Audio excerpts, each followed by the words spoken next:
Some people think football is a matter of life and death. I assure you, it's much more serious than that.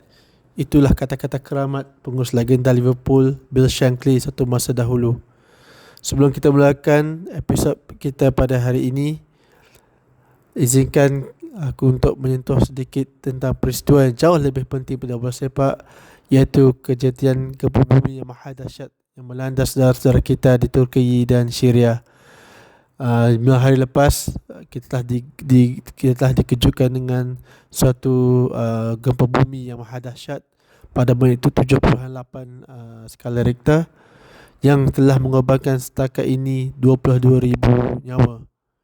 22,000 nyawa telah pergi meninggalkan kita setakat ini.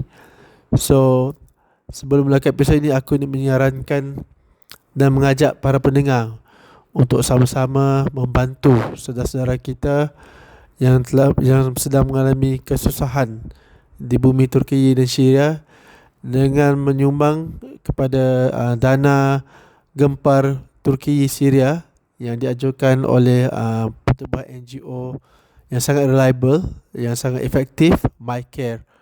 Okay, setakat ini MyCare telah mengumpul lebih daripada RM700,000 kutipan derma daripada insan-insan yang sangat menyayangi, yang sangat mengambil berat terhadap saudara-saudara mereka di Turki dan Syria.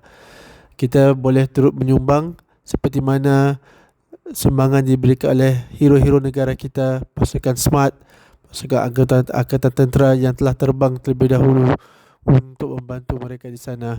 Okey, sekali lagi aku ingin mengajak para pendengar, we do our parts, we do our parts as our brothers to contribute through MyCare NGO. Boleh layari website MyCare atau layari Facebook page MyCare untuk maklumat lebih lanjut. Selamat menderma, selamat membantu. Sekian, terima kasih.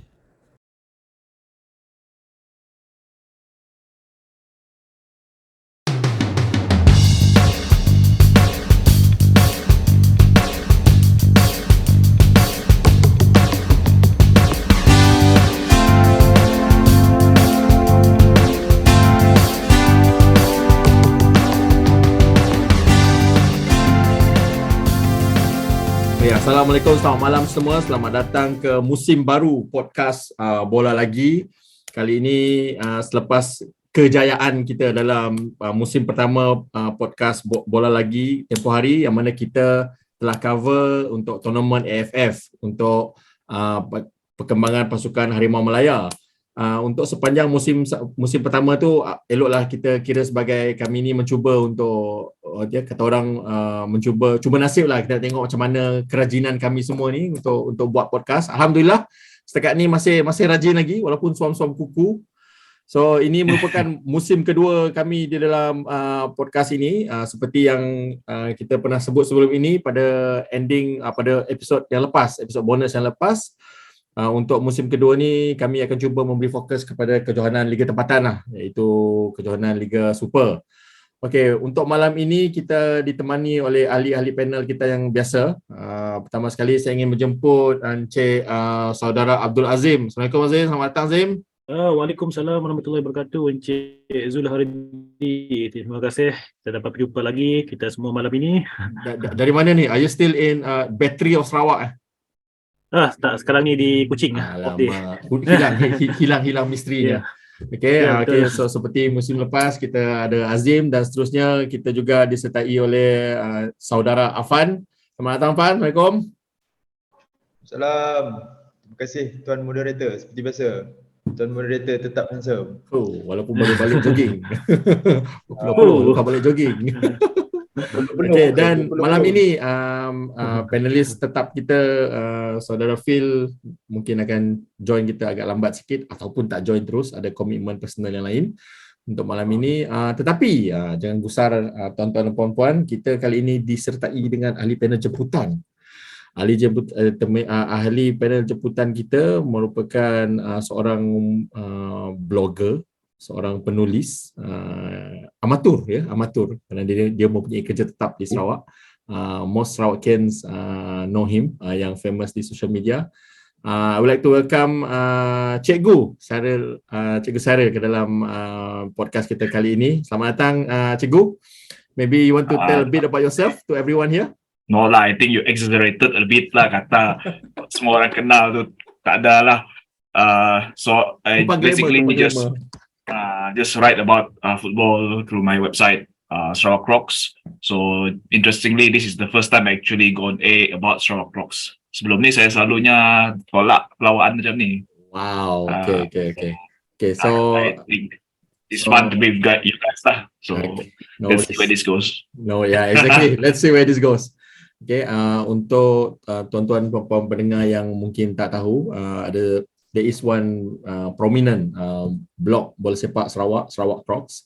So I believe our friend here, Cikgu Syaril, is the founder, creator, moderator, content writer, semualah dia sapu. So basically the go-to website bola sepak berkenaan dengan bola sepak Sarawak. Okay, pasal bola sepak Sarawak ni, I think kita dah banyak kali sentuh, kita akan sentuh lagi lepas ni. Kan, hala tuju bola sepak Sarawak semua everything. That's one of the reason why we have Syaril on board. They can share his insight, his input, his opinion lah about primarily bola sepak Sarawak. Tapi macam yang aku sebut tadi, untuk episod pertama musim kedua ini, kita akan memberi fokus kepada kejohanan Liga Super. Kejohanan Liga Super kali ini yang akan disertai oleh 14 pasukan. So beberapa minggu lepas, MFL pertama dirilis jadual Liga yang menyaksikan, aku rasa beberapa insight menarik yang aku tengok adalah the kick-off times lah. The kick-off times untuk juara Liga, untuk jadual Liga, that's number one. Number two, juga announce pasal kejohanan Piala Sultan Ahmad Shah, our curtain raiser. Seperti beberapa musim lepas, we will treat our curtain raiser ni as match day one as well. So dia akan jadi kejohanan Piala Sumbangsi dan juga match day one untuk pasukan yang bertanding lah. Dan ketiga, aku tengok MFL ada launch logo baru ya, memberi nafas baru kalau tanya aku. Dan aku rasa itu daripada situlah kita start rasa kehangatan liga kita lah. I mean, anyone kalau nak start first, Apan ke Azim ke, maybe you want to start to comment on announcement MFL pasal everything pasal liga kita lah. Maybe pasal kick-off times tu ke anything. Apan, kau nak start dulu kan? Bagi pendapat aku lah, aku rasa it's a good thing lah tahun ni ataupun musim ni kita dapat jadual yang penuh. Dan jadual penuh tu awal, termasuk ada timing apa semua kan.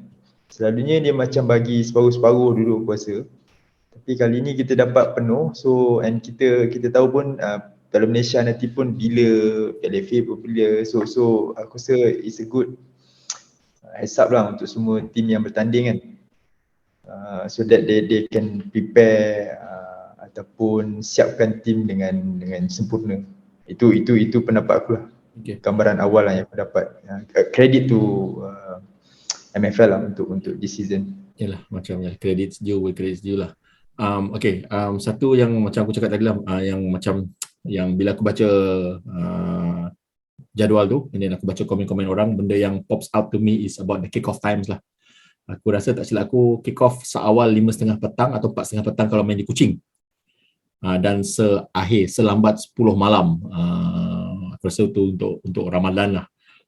Syaril, aku cuba minta pendapat engkau lah ya, because as a long time avid follower of Sarawak football kan, kita dah lama bercakap pasal nak main bola di Stadium Negeri tu petang instead of malam kan.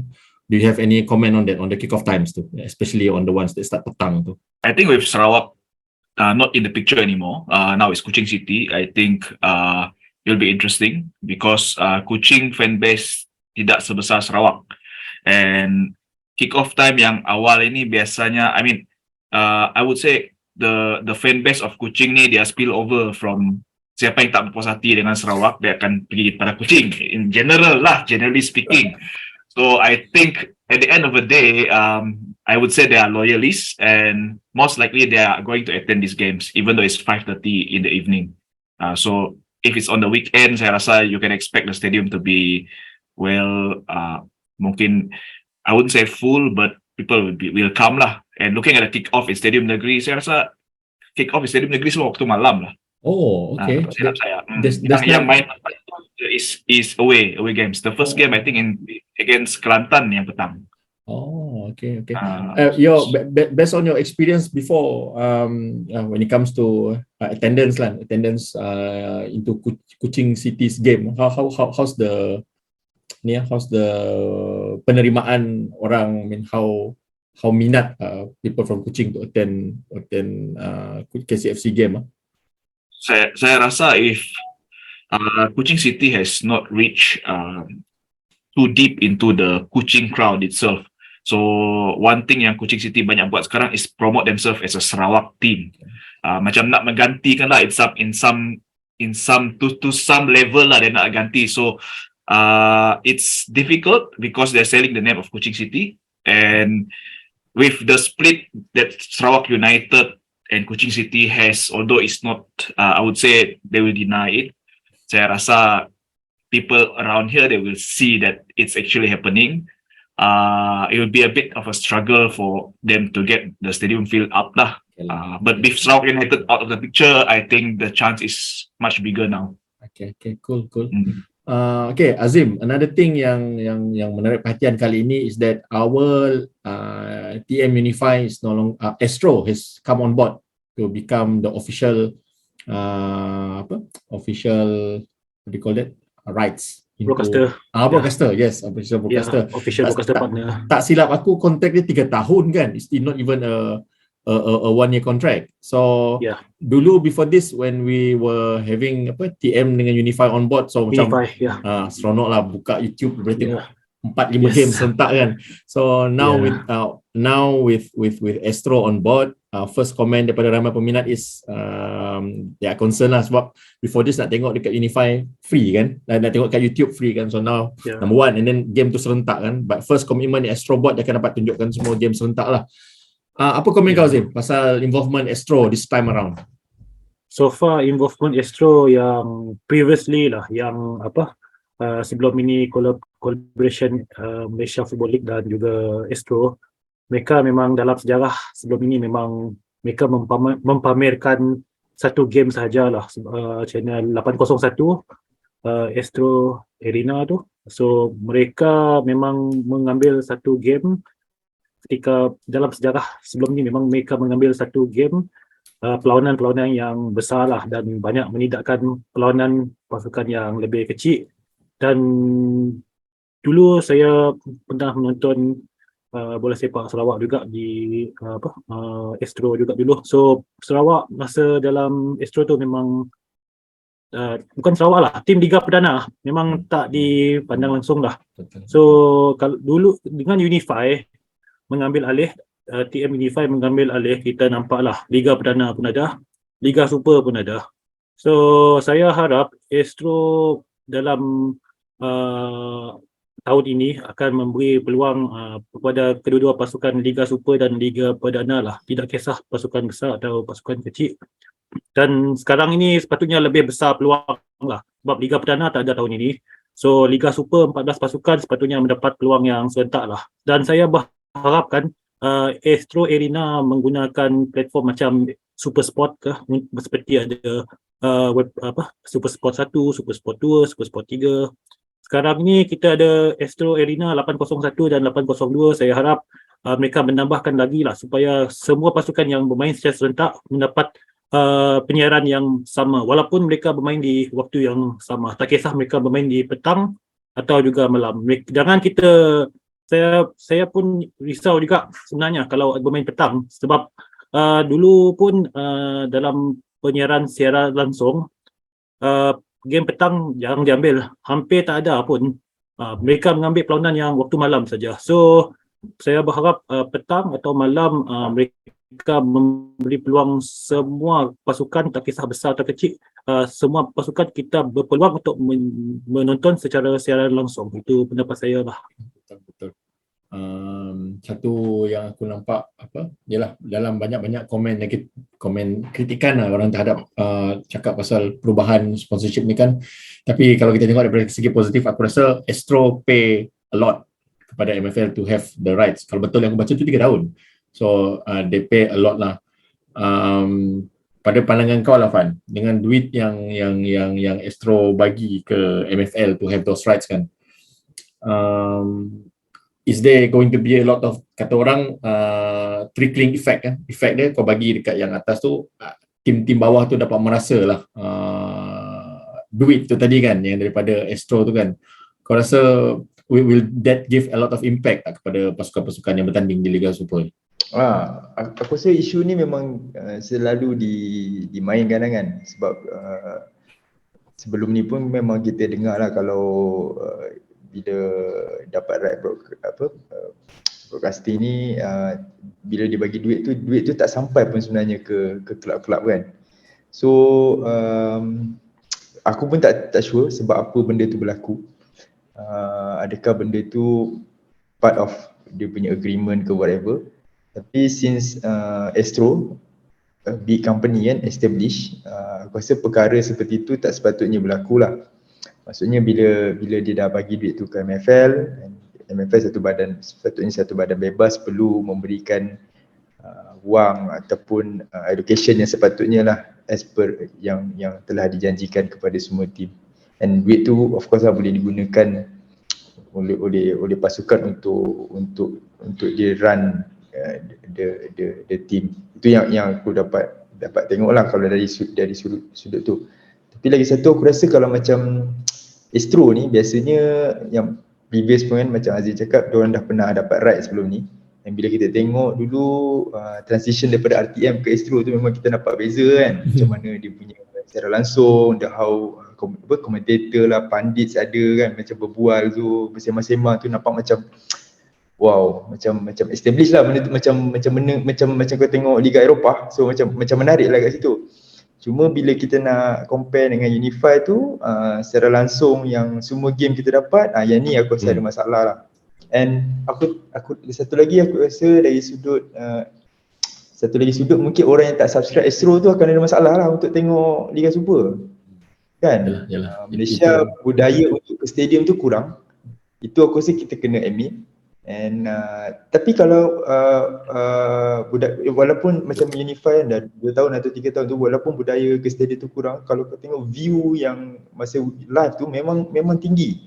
So sebenarnya orang Malaysia ni dia tengok je bola Liga Tempatan ni, cuma yelah nak memberi sokongan kepada stadium tu aku rasa belum budaya lah. So yelah, so kalau yang tak subscribe tu rasa ada masalah sikit lah kot. Kita kena pinjam jiran punya second account ni. Kau ingat Netflix sampai ada pinjam account kan. So yalah, I think pasal culture bola sepak kita yang turun stadium ni kita dah cover extensively lah untuk sebelum episod lepas ni kan. Memang belum lah, kita belum mencapai that culture kan. Even JDT yang macam kita cakap sebelum ni lah, JDT sendiri pun ada masalah nak mengisi SSI tu kan. Okay, so kita dah cover part usaha MFL nak kata orang nak menghangatkan liga ni dengan kerjasama dengan Astro semua everything kan. But at the same time kita harus puji jugalah pasukan-pasukan yang bertanding ni. They try to make their presence heard kan. Dia cuba juga, okay, one side MFL dengan Astro do this, the team themselves pun cuba hypekan persediaan team, signing team semua, especially lepas at the end of AFF itu seminggu 2 lepas tu nampak social media ramp up lah kan. Even MFL themselves pun aku tengok yang Twitter MFL tu, MFL_my tu kan, Twitter tu memang aktif lah, show footage semua everything kan. So kita tanya social media man kita kat sini kan, Cyril kan. So pada pandangan kau Cyril, how far sebenarnya kalau ada team yang really utilize social media ni to extend their reach kepada peminat, dan kalau team yang tak buat lagi, what can they do sebenarnya to increase their presence everything, untuk menarik minat penonton kan. Especially kalau kita tengok persediaan kepada musim inilah, kalau daripada pandangan kasar kau yang duk refresh timeline Twitter everything kan, apa yang kau nampak trend ke macam mana ke? Apa komen kau Syaril? Saya rasa secara umumnya lah kebanyakan pasukan Liga Malaysia khususnya mulai tahun lepas mulai pandemik tu mereka mula meningkatkan presence mereka dalam social media, terutama sekali pasukan-pasukan sebab saya lebih fokus kepada pasukan di Sarawak dan ramai orang Sarawak akan tahulah Sarawak punya presence in media social was very very bad for the past few years because there were some people saying that the management prefers traditional media more than social media, but I saw that benda ni berubah. So now even you see like KCFC, even Sarawak United yang dah terombang ambing tu pun sekarang dia masih aktif di media sosial. So I think it's a good sign. Kebanyakan pasukan Liga Super yang saya nampak, even yang dulu bertaraf Liga Premier, sememangnya menggunakan media sosial dengan cara yang baik. Cuma dari segi cara mereka untuk menangkap minat peminat tu untuk really engage them. Saya suka tengok apa yang dilakukan oleh Ryan Reynolds dengan Rob di Wrexham. Cara mereka berjaya engage peminat. I mean, you look at what they're doing, we can learn from them. Kita selalu kata nak refer pada JDT, nak tiru JDT, but we should follow teams like this lah. Dia buat show, they do other ways to engage people, so fan base dia meningkat. Because at the end of the day, kita tak boleh kekalkan satu pasukan tu hanya kepada local fanbase kita sahaja. We have to go global. And how do you do that? Social media is the best way. And looking at teams doing this now, it's good. Cuma masalahnya mungkin dari segi skill mereka nak engage tu kurang sikit. Sebab masih Syok sendiri masih menggunakan perkataan seperti kalau bukan kita siapa lagi nak sokong. Things like this to me tak patutlah sekarang dalam dunia profesional ni lah. So you have to show something on the pitch, you have to show that you are doing things correctly, barulah orang akan menyokong. If you continue to do something that is pelik, tak betul, orang tengok pun macam kenapa dia buat macam ni, at the end of the day orang pun tak nak sokong. So I think social media wise, Malaysia in general, teams in Malaysia, football Malaysia, di Malaysia tengah bergerak dengan keadaan yang bagus. Cuma pasukan itu perlulah juga menunjukkan sesuatu kepada peminat dan menarik minat orang daripada luar untuk menyokong mereka. Jangan mengharapkan orang tempatan saja. Itu bagi saya lah, pendapat saya lah. I cannot name any teams that is actually doing very well because fokus saya sejak kemerunduman bola sepak Sarawak ni agak kurang lah, terus terang saya begitu. So susah saya nak kata pasukan mana yang paling bagus dari segi media sosial, pasukan mana yang paling buruk saya pun tak boleh namakan lah. Don't worry, we will pivot to that. Pasukan yang paling terror social media ni, we will pivot to that. Okay, so with that aku pivot ke soalan tu. Okay, Apan, Selangor ni tim yang kalau kita buat pertandingan kan, pre-season hype dekat social media, Selangor memang champion lah. Kalau berapa tahun? 7 season jadi tim menang liga. So kalau Selangor ni buat pertandingan tu sepanjang tu dia menang lah, social media punya hype kan. So Apan, aku rasa akulah kan, aku rasa musim ni up lagi sebenarnya game Selangor ni dalam social media kan. So okay, kau Pan sebagai memang peminat Selangor misi 34, apa komen kau Pan pasal approach Selangor dalam social media ni?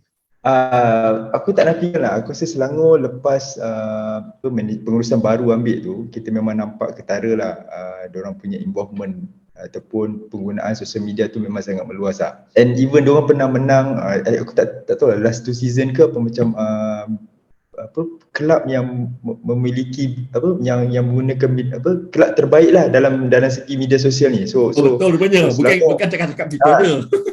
Bukan, aku rasa kalau aku punya fakta ni tak salah, aku pernah I think last 2 season ataupun 3 season macam tu lah. So memang pernah menang. So aku rasa macam cara cakap tadi itu betul. Kita media sosial ni memang benda yang sangat mudah lah, dan aku rasa dia murah lah untuk kita tarik kita punya fanbase kan. Selain daripada tu, aku rasa kalau konten-konten yang lebih menarik lah, macam mana diorang nak cuba create hype tu kan, itu pun memainkan peranan lah. Tapi selain daripada itu, secara cara konvensional macam macam kau buat event, kau involvekan player dalam certain charity punya benda ke whatever, itu pun salah satu macam mana kau nak menarik peminat untuk menyokong kelab. So aku rasa secara sebagai penyokong Selangor, aku rasa memang Selangor kalau bab pre-season punya hype dari segi media sosial ke launching jersey ke, yang tu memang menang. Sebelum bertanding itu memang confirm lah. Aku boleh kalau orang cakap dia bagus, aku akan cakap tak, kelab aku memang paling bagus sekali untuk pre-season ni. Aku boleh bergaduh lah benda tu. Tapi kalau kau dah start season, itu lain cerita pula. Okay, daripada komen Apan tadi pasal social media practice dan social media engagement daripada Selangor, Apan touch on something yang interesting jugalah. It has been major practice dalam tim-tim tempatan kita yang bertanding, which is macam Apan cakap tadi, jersey launch kan, official jersey launch. Ada beberapa tim yang really take it a step up lah this season, kalau selain daripada Selangor yang memang champion tiap season kan. Team macam aku rasa Perak this season, they did it really well lah. Penang pun aku tengok, Terengganu aku tengok memang they did a nice jadi jersey launch lah. JDT kita tak usah cakap lah kan, collaboration dengan Nike, semua template macam template international lah. Kita cerita pasal tim lain je lah dulu kan. Okay Azim, aku nak tanya pendapat kau dalam so aku tahu kau ni rajin nak tengok jersey kau. Hari ni pun pakai jersey Sarawak kan, jersey Lotto jersey Lotto kan, Champion Liga 97 kan, cup simpan dalam piala dalam kotak kan, orang bagi kat Sarawak masa tu. Aduh. Betul. Aku tanya pendapat kau Lazim, antara lah, up to you lah whether you want to comment on mana yang menarik perhatian kau lah, on the jersey launch ke, on the jersey design ke, anything you want, you or the whole entire practice of to hype up the jersey launch kan. Apa komen kau Zim pasal ni? Untuk jersey launch, saya cuma buat masa ni saya cuma lihat Selangor saja ya yang launching jersey. Mereka lakukan pada bulan ini juga, dan dalam masa yang sama mereka memperkenalkan pemain-pemain baru mereka. Lepas itu dalam masa yang sama adalah hiburan-hiburan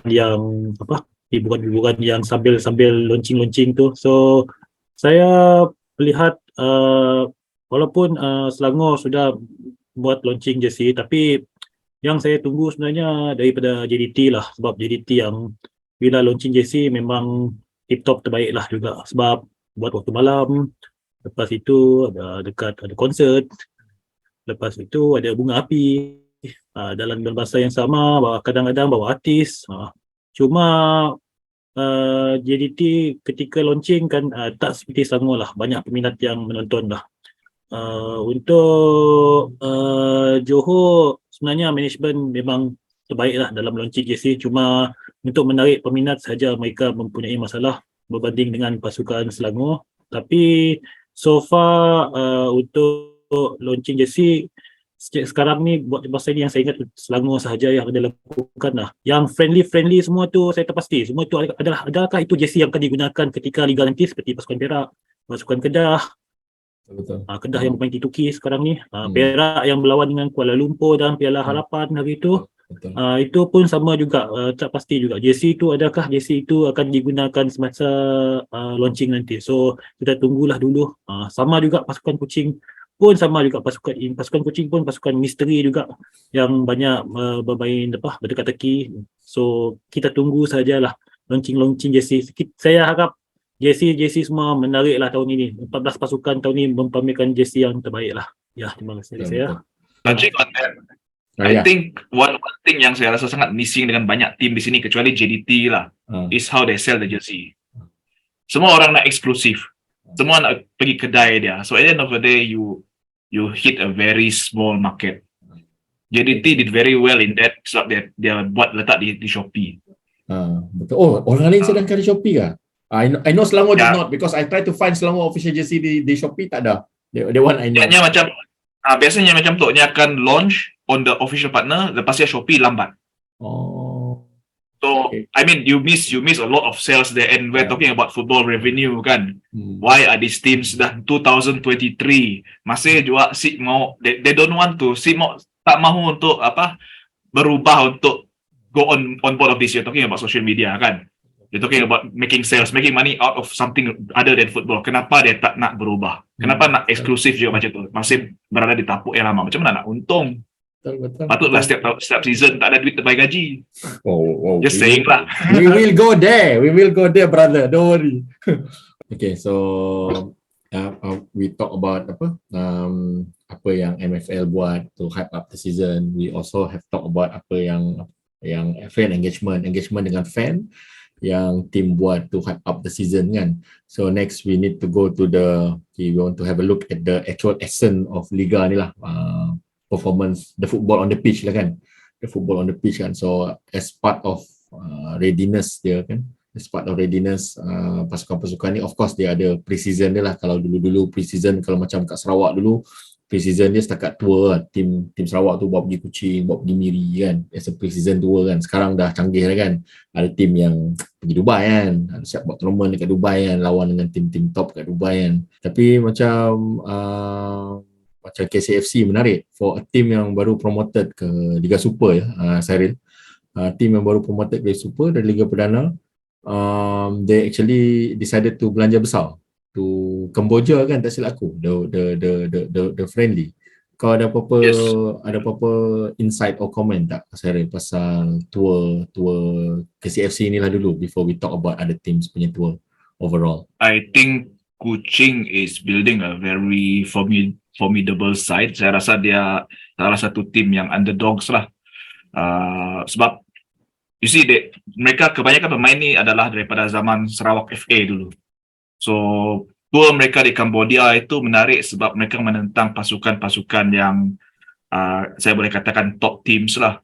Jadi setakat yang saya sedar lah, mereka menang 2 dan kalah 1 kalau tak silap. So it's a good result, and with Irfan Bhakti there, and then the assistant coach, lupa nama dia siapa, tapi he's very into this, what do you call it, youngsters development. So you can actually see where Kuching City is going, kemana mereka, hala tuju mereka.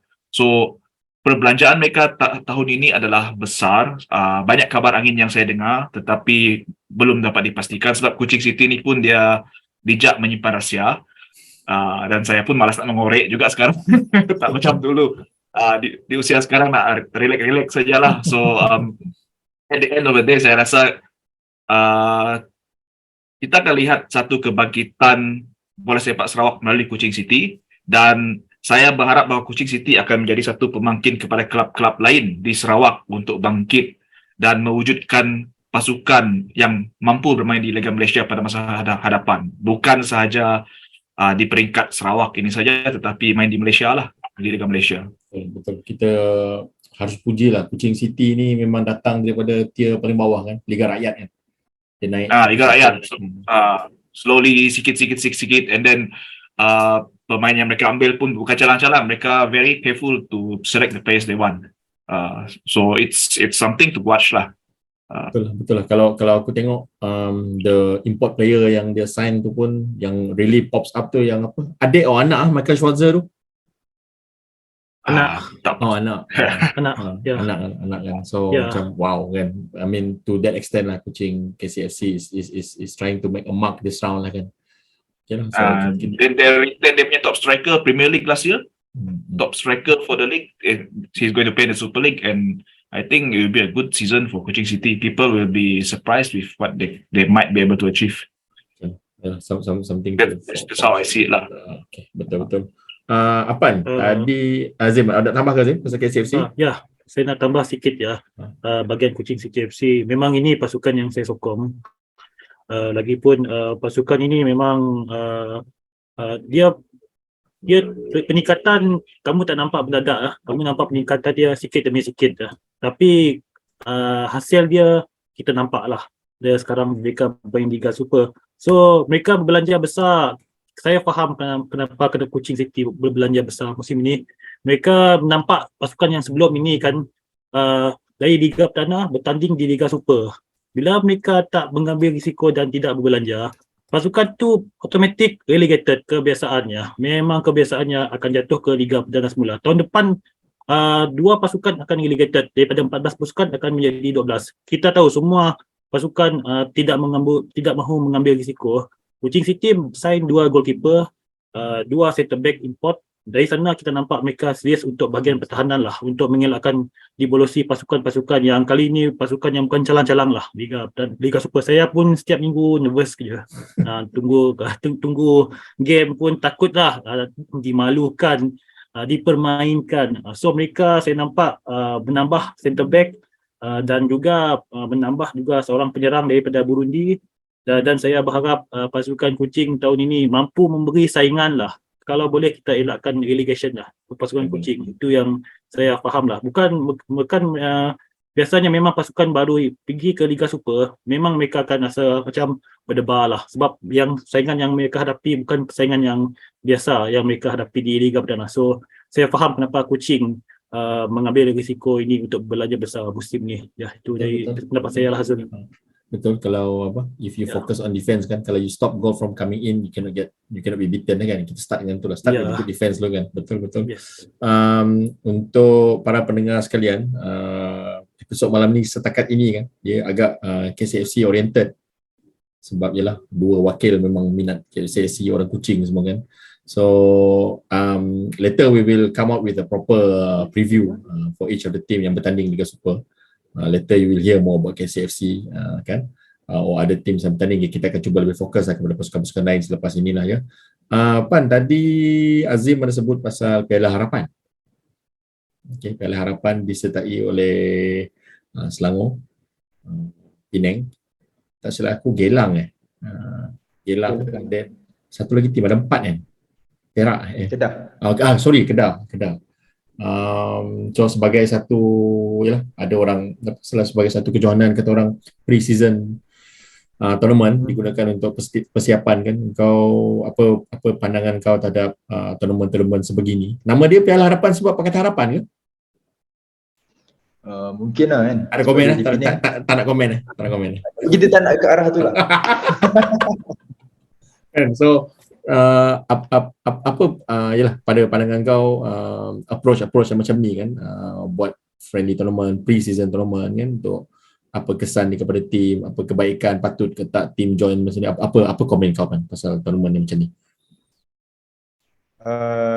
Bagi aku tournament macam ni basically dia lebih kepada player-player yang bila off season tu dia tidak beraksi lah, untuk pasukan kebangsaan lah especially. Kalau kita tengok pasukan kalau kita tengok macam pasukan Selangor lah kan, untuk Piala Suzuki itu memang rata-rata most player yang main kebangsaan dalam skuad kebangsaan itu adalah daripada pasukan Selangor kan. And bila diorang bermain dalam Piala Harapan ni, keselesaian utama tu memang basically player-player yang tidak bermain dalam pasukan kebangsaan, and player muda yang diketengahkan lah. Masa lawan Kedah kita boleh tengok, and masa final tu lawan Penang tu pun line up dia memang lebih kepada bukan player utama pasukan Selangor lah yang bermain masa tu. So bagi aku untuk kejohanan kecil macam ni, pre-season ni, ia penting sebagai usi pemanas badan satu, selepas kita dah tidak bermain dalam beberapa bulan. Yang kedua, aku rasa satu lagi dia nak mengujilah tahap kecergasan and sejauh mana taktikal yang baru yang boleh diterapkan dalam pasukan. So dia bukan satu benda yang bagi aku penyokong perlu meletakkan harapan yang terlalu tinggi lah untuk menjadi juara kepada kejohanan-kejohanan pre-season ni. Ia lebih kepada percubaan pengurusan dan pemain untuk mencari keserasian sebelum liga yang sebenar bermula. Itu bagi pendapat aku lah. Ya, betul lah. Memang yalah, this is a good time, a good opportunity lah to give youngsters exposure lah. Kalau this is normal practice juga kan, kalau kita tengok macam even tim-tim Europe yang datang kata orang buat tour ni kan, that's what they do lah, dia bagi exposure kan kepada timnya lah. So it's good lah that this team ada opportunity ni, dan mana yang mampu tu keluar lah kan, sambung dengan pre-season sambung dengan tour training outside macam Kedah, Terengganu, Betul. Kedah, Terengganu dan Selangor, tiga-tiga dekat Thailand kan sekarang. Oh no, Kedah is Turkey. Kedah dekat Turki. Terengganu and Selangor ada di Thailand. Macam JDT aku cakap tadi ada dekat Dubai kan. So basically the top dogs lah kan, the big team lah, the big guns ni memang really taking it seriously this round. I think kita harus puji lah kan, management ni pun yang lain selain dari JDT ni, dia tengok JDT main Champions League kan, dia orang pun teringin main Champions League sebenarnya kan. Kita put aside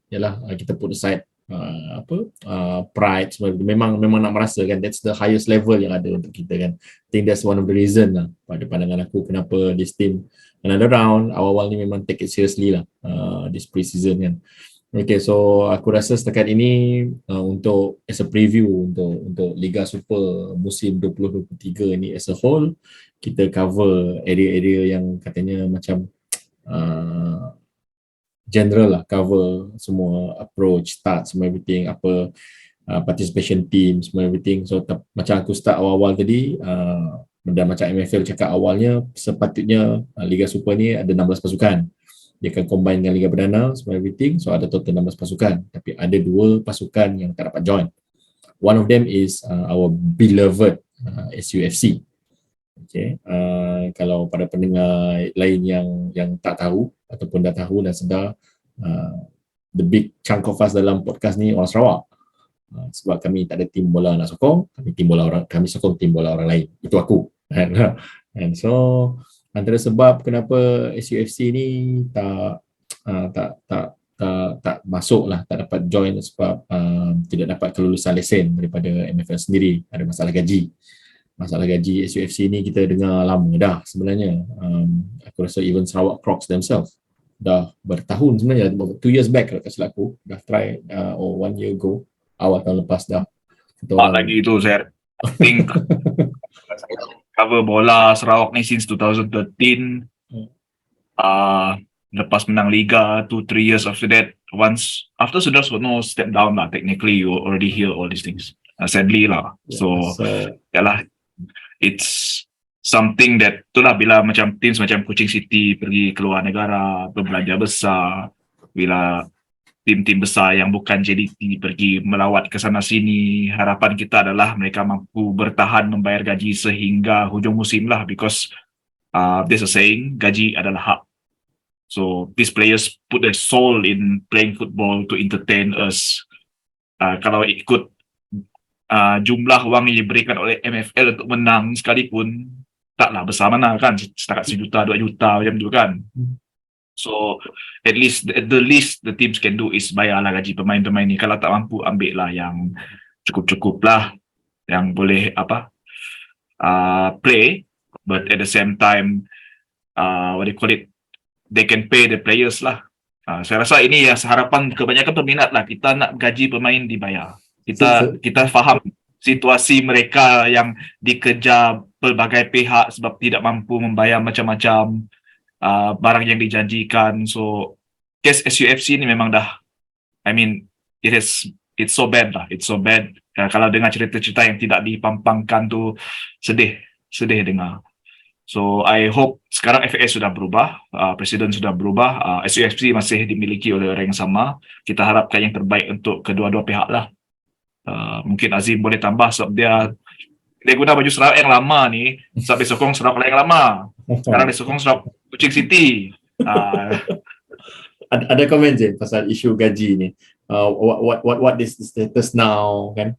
Berapa bulan tertangguh, apa janji-janji yang telah diberikan kepada pemain, kalau kau tahu Zim?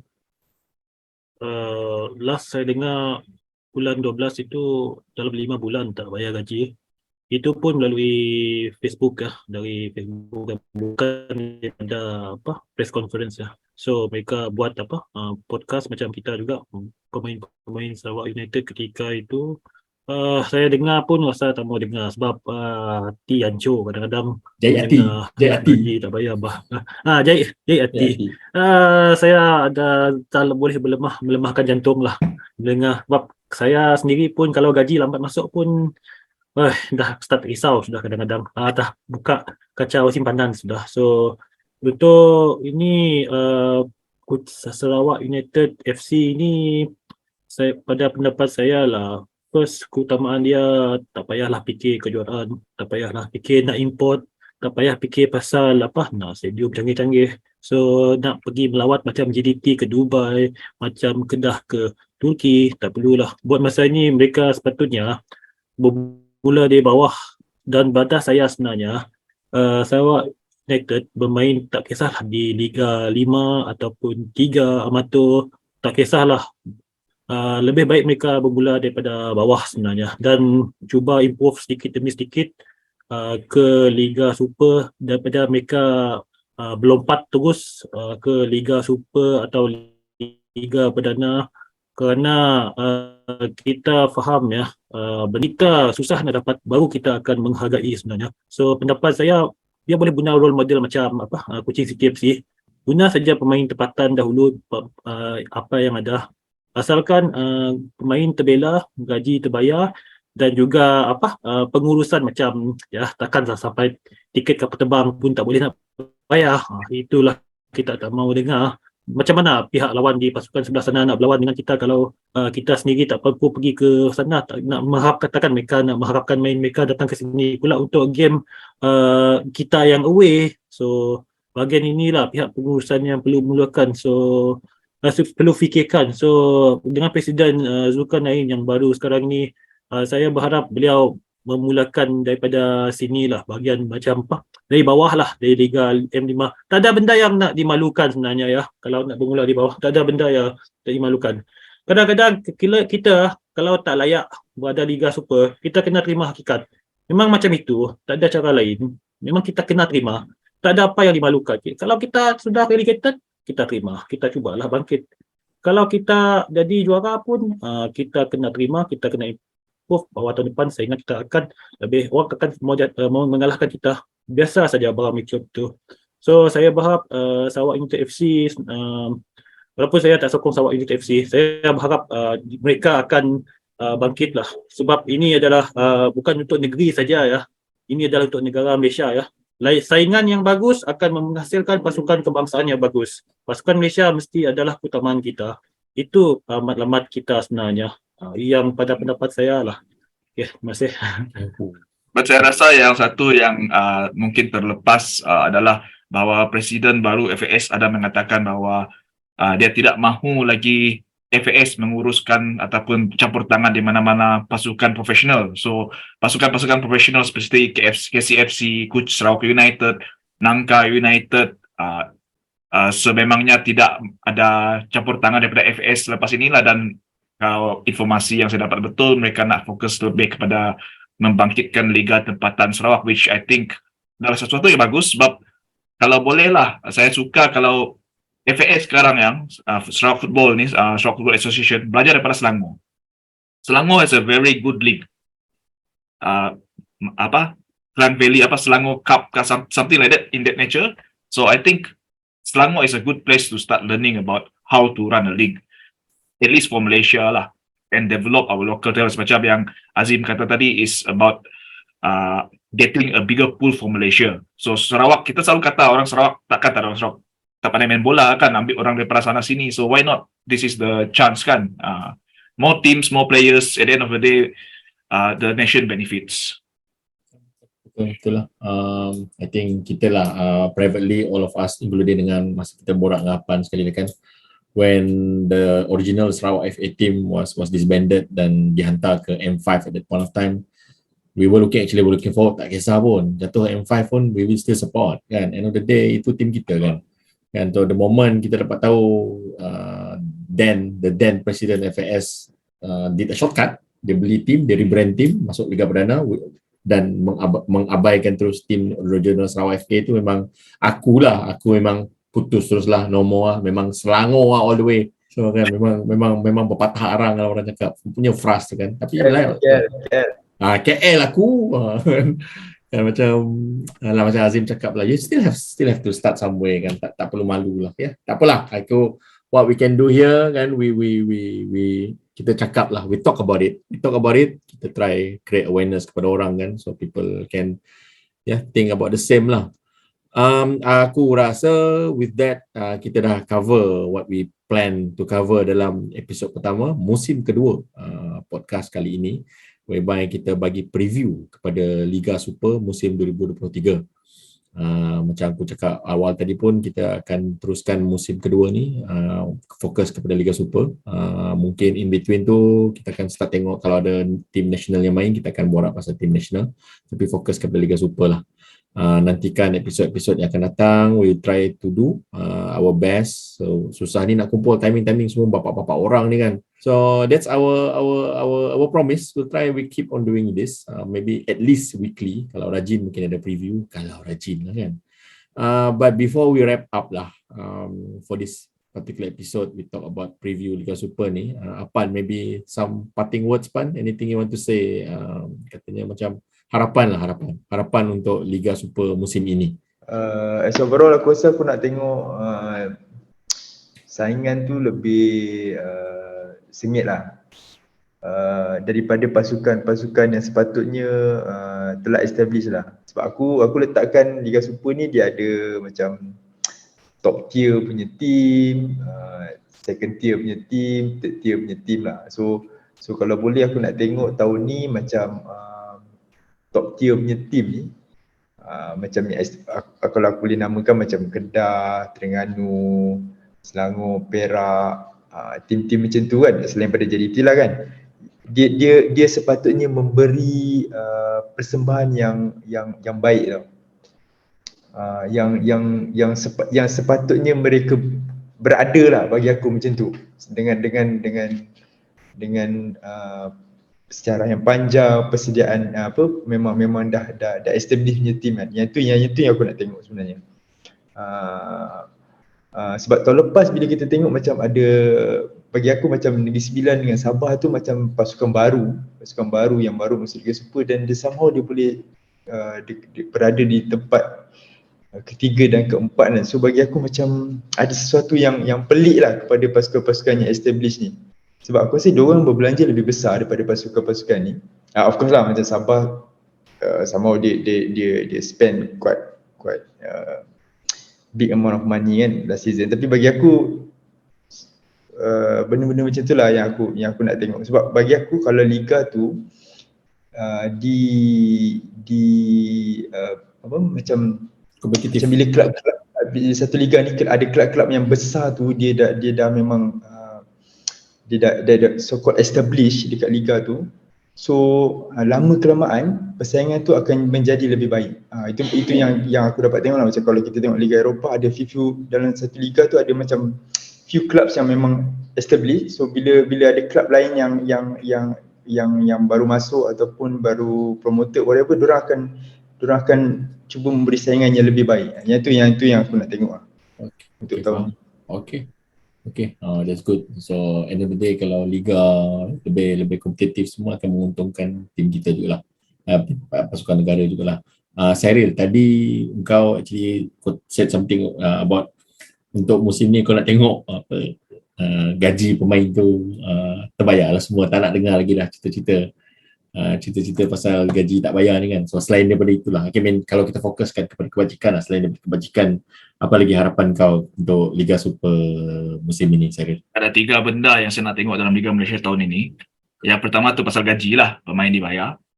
Yang kedua adalah saya sangat berharap pasukan-pasukan yang tidak yang mewakili tempat yang kecil, contohnya Kuching City, Kelantan United ataupun KL City akan actually beat the odds and actually do very well. Because I think this is the way forward. Kita jangan berdasarkan negeri, kita berdasarkan community setempat. I think this is how football is supposed to be.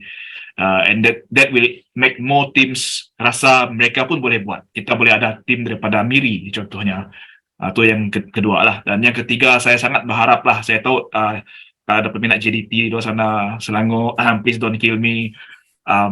Saya berharap bahawa pasukan-pasukan yang berbelanja besar tidak akan berjaya tahun ini. Yang kaya-kaya tu, kalau boleh tim yang berbelanja sedikit, dia akan berjaya tahun ini, supaya membuktikan bahawa you don't need money to actually build. You can buy success. So I hope that will change how the Malaysian league changes.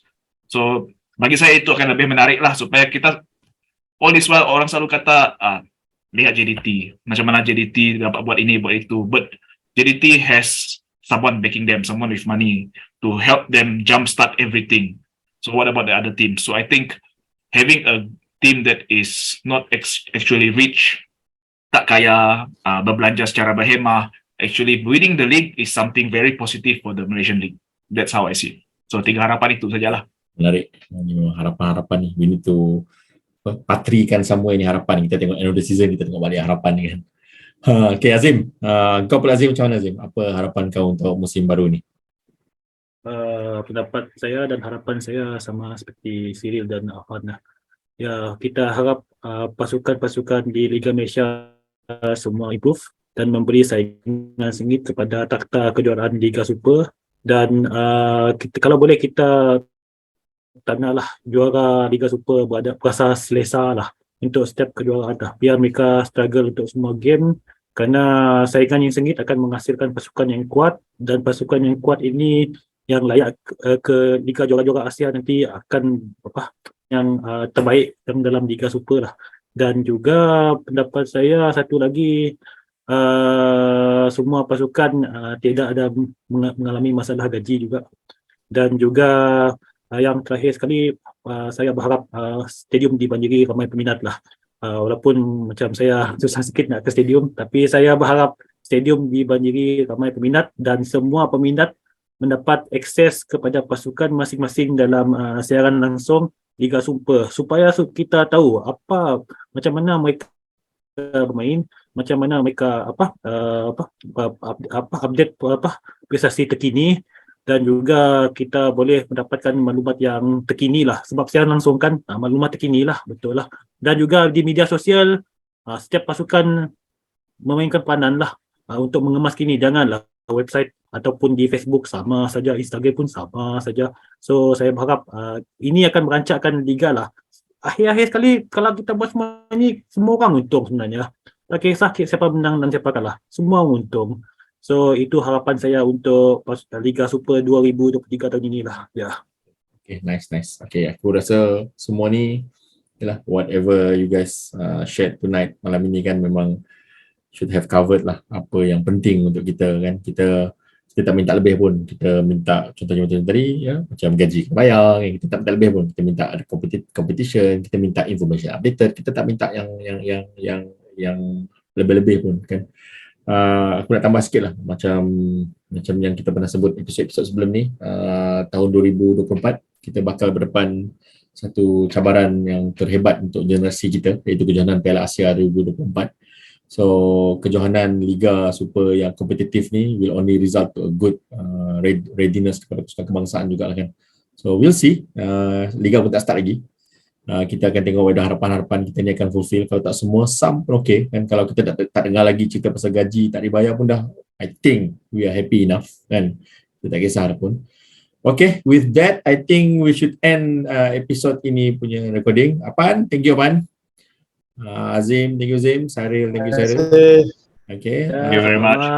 So buat peminat-peminat di luar sana, we are available di YouTube, we are available di Twitter, we are available di TikTok.